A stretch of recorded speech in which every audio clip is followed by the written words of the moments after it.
Domestic violence charges are incredibly difficult for anyone going through the criminal justice system. But if you are not a U.S. citizen, there can be additional impacts on your life if you have a conviction for domestic violence. A question that we often get asked is, if I'm charged and convicted of a domestic violence offense, will I get deported? The short answer is yes.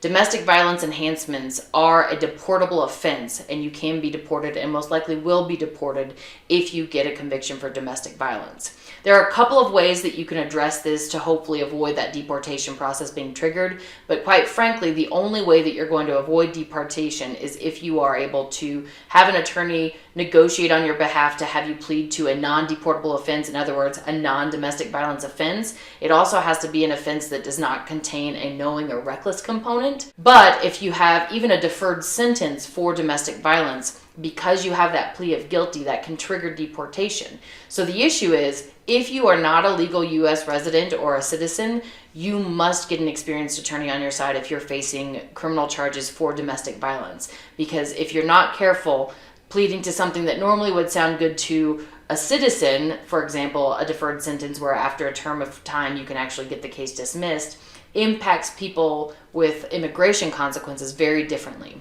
So the key takeaway here is, if you are charged for a domestic violence offense and you are not a legal citizen of the U.S., you must get an experienced criminal defense attorney on your side. Just for the edification of our viewers here, it's also important to know that Right Law Group has a full-time Spanish language interpreter here. So if you have any questions and you're not able to completely follow what I'm saying here, please feel free to call in and talk with us. We'll get you connected with our Spanish language interpreter and walk through any questions you may have about the deportation process when you are facing domestic violence charges or convictions.